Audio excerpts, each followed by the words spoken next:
Video में हम राजस्थान साहित्य की प्रमुख प्रवृत्तियों के बारे में अध्ययन करेंगे। राजस्थान में साहित्यिक परंपरा काफ़ी प्राचीन समय से चली आ रही है। यहाँ एक हिस्से में सरस्वती नदी बहती थी, जहाँ रहकर ऋषि मुनियों ने वेदों की ऋचाएँ लिखी। तत्पश्चात बीकानेर राज्य के कोलायत नामक स्थान पर महर्षि कपिल हुए, जिनके सांख्य मत से सभी परिचित है। अगरचंद नाहटा का विचार है कि राजस्थान की साहित्य परंपरा नियमित रूप से 8वीं शताब्दी से आगे बढ़ती है। तब प्राकृत एवं संस्कृत दोनों भाषाओं में कई महत्वपूर्ण ग्रंथ लिखे गए हैं। 11वीं-13वीं शताब्दी के मध्य काफ़ी महत्वपूर्ण अपभ्रंश काव्य रचे गए। 13वीं शताब्दी से तो राजस्थानी भाषा का साहित्य मिलने लगता है। 15वीं शताब्दी तक के राजस्थानी भाषा के साहित्य पर अपभ्रंश का प्रभाव सुस्पष्ट है। राजस्थान राज्यों राजस्थान की साहित्य परंपरा की कमी किसी साहित्य संरचना कमी किसी एक प्रवृत्ति पर आधारित नहीं रही।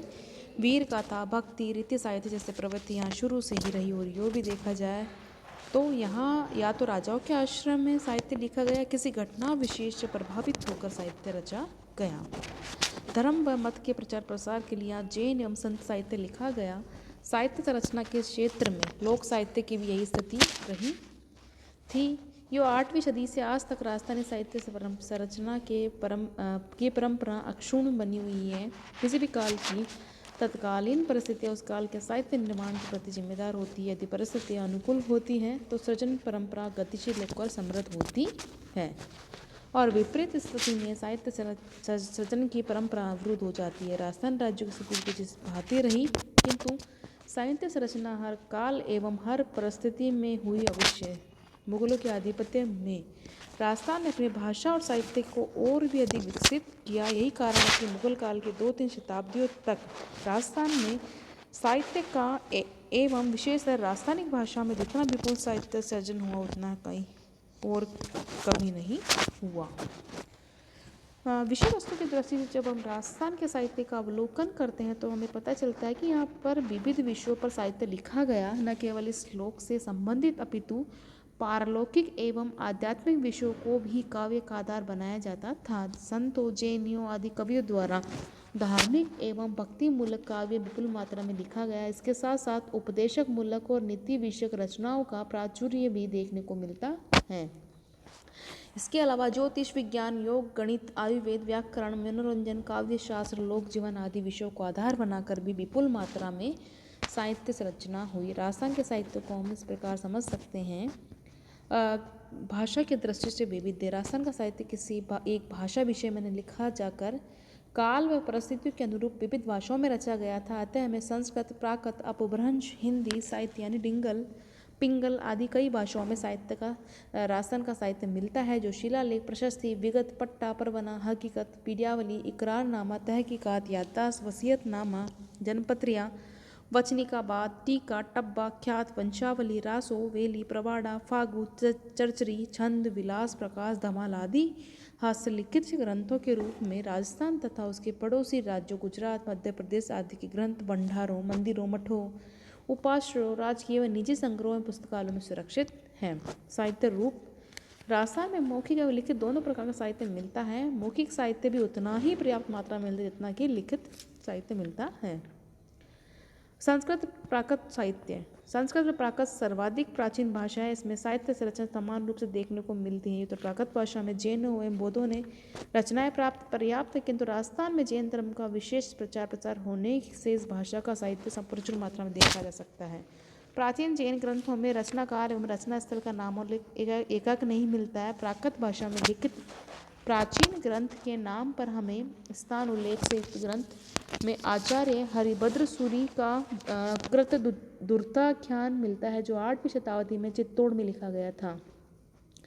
संस्कृत साहित्य भी राजस्थान में खूब रचा गया, किंतु जो प्रारंभिक रचनाओं में काल एवं स्थान का उल्लेख न होने से सबसे पहली रचना निर्धारित करने में बड़ी कठिनाई होती है। फिर भी राजस्थान में संस्कृत भाषा की संप्रभुता के संदर्भ में हमें ईसा पूर्व से शिलालेखी कृतियाँ उपलब्ध होती है। ईसा पूर्व की 2री शताब्दी की गोसुंडी प्रशस्ति, 7वीं शताब्दी का सोमाली लेख, अपराजित का शिलालेख आदि मेवाड़ में संस्कृत भाषा की समृद्धि की द्योतक हैं। शिलालेखों की यह प्रवृत्ति मारवाड़, डूंगरपुर, बांसवाड़ा, प्रतापगढ़, हाड़ौती संभाग में भी मिली है, जो 19वीं शताब्दी एवं बाद तक अविरल गति से प्रभावित होती हुई नजर आती है। संस्कृत साहित्य अपभ्रंश साहित्य। राजस्थान में अधिकांश जैन विद्वानों एवं कवियों ने अपभ्रंश साहित्य की रचना की थी। अपभ्रंश भाषा का साहित्य जैनियों के दिगंबर कवियों द्वारा सबसे अधिक लिखा गया था, जिसमें 987 ईस्वी में कवि हरिसेन ने धम्म परीक्षा, 12वीं शताब्दी में सेन कवि ने पज्जुन कहा नामक अपभ्रंश काव्य की रचना की। श्वेतांबर अपभ्रंश रचनाओं में नेमिनाम चरित सबसे बड़ा ग्रंथ है तथा विलास वही कहाँ अपभ्रंश कथाओं में सर्वाधिक महत्वपूर्ण है। पद साहित्य। राजस्थानी पद साहित्य के दो रूप उपलब्ध होते हैं, प्रबंध काव्य, मुक्तक काव्य। प्रबंध काव्यों को हम निम्न प्रकार से विभक्त कर सकते हैं: नृत्य संगीत मूलक, चरित्र मूलक, मंगल मूलक, प्रेम व्यंजना मूलक तथा विज्ञान मूलक प्रबंध काव्य। मुक्तक काव्य राजस्थानी के अतिरिक्त अन्य भाषा बोलियों में अधिक व्यापक रूप से नहीं मिलता है।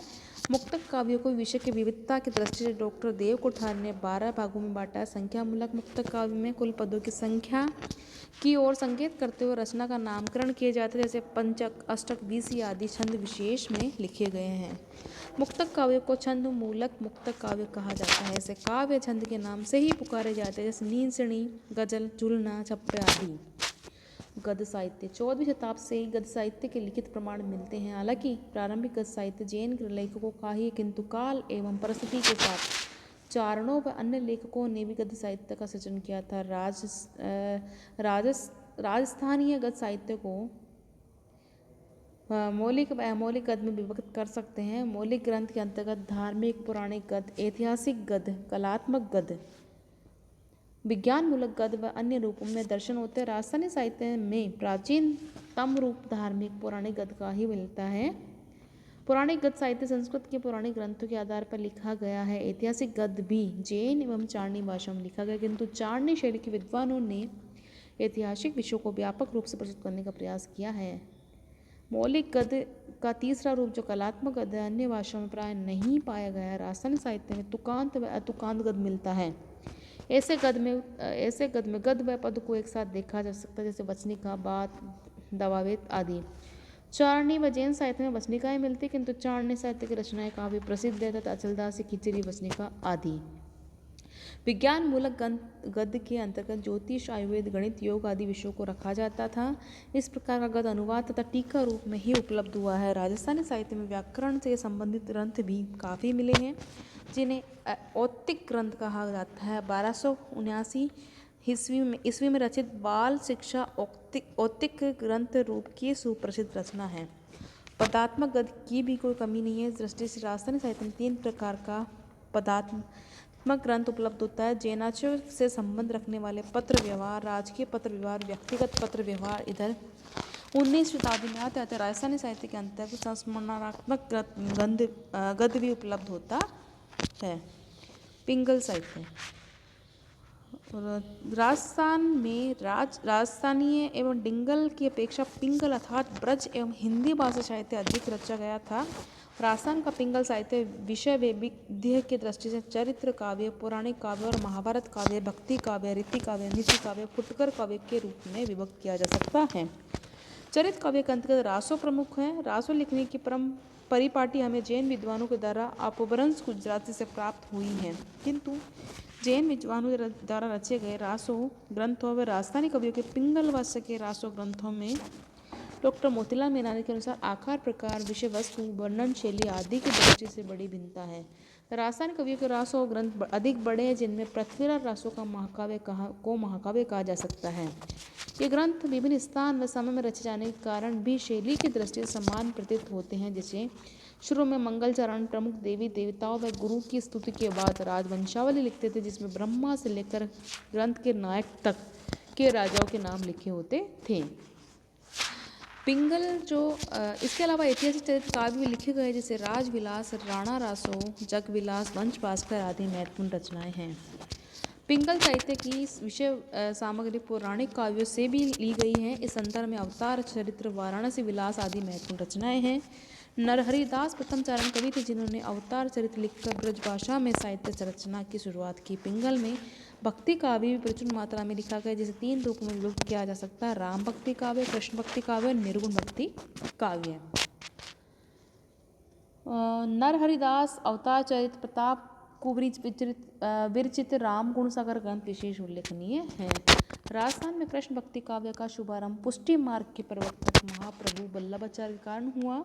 इन्हीं के द्वितीय पुत्र विट्ठल नाथ ने जब आचार्य बने तो उन्होंने ब्रजभाषा के 8 सर्वोत्तम कृष्ण भक्त कवियों को लेकर अष्टचाप की स्थापना की। राजस्थान में पिंगल भाषा के कवियों में मीराबाई, कृष्णदास बिहारी, परशुराम देव, नागरीदास, हित वृंदावन दास, सुंदर कुंवरी, ब्रजनिधि, गौरीबाई आदि का नाम उल्लेखनीय है। पिंगल साहित्य का एक बहुत बड़ा भाग निर्गुण संत कवियों को रचा हुआ संत साहित्य है। इस साहित्य में शांत रस की प्रधानता है। राजस्थान में निर्गुण भक्ति काव्य दादू, चरणदासी, राम स्नेही संप्रदाय आदि के संतों की वाणियों के रूप में मिलता है। इसमें दादू पंथ के प्रवर्तक दादू दयाल, गरीबदास, बखना जी, रज्जब जी आदि की वाणियाँ प्रमुख है। रीति साहित्य का एक बहुत बड़ा भाग पिंगल भाषा में मिलता है, जो श्रृंगार रस से सरोवर है। इस क्षेत्र का प्रथम कवि जान था, जिसे रसमंजरी, रसकोश, भावशतक आदि लिखे। वास्तव में रीति साहित्य बहुत अधिक लिखा गया, जिसमें बिहारी सतसई, जोधपुर के महाराज जसवंत सिंह विरचित भाषा भूषण, कुलपति मिश्र कृत अलंकार रत्नाकर, बूंदी के रावराजा बुद्ध सिंह कृत नेह तरंग तथा कविराजा मुरारी दान कृत जसवंत जसो भूषण, उदयचंद कृत अनुपर साल, अभयराज कृत अनुप्रश्रृंगार, छत्र कुबरी कृत प्रेम विनोद विशेष उल्लेखनीय है। लोक साहित्य। राजस्थानी लोक साहित्य की परंपरा अपभ्रंश साहित्य के काल से ही मिलती है। इसके विविध रूप लोकगीत, लोक कथा, लोक गाथा, लोक नाट्य, प्रकरण, पहेलियाँ, कहावतें, मोहरे आदि चुटकुले आदि है।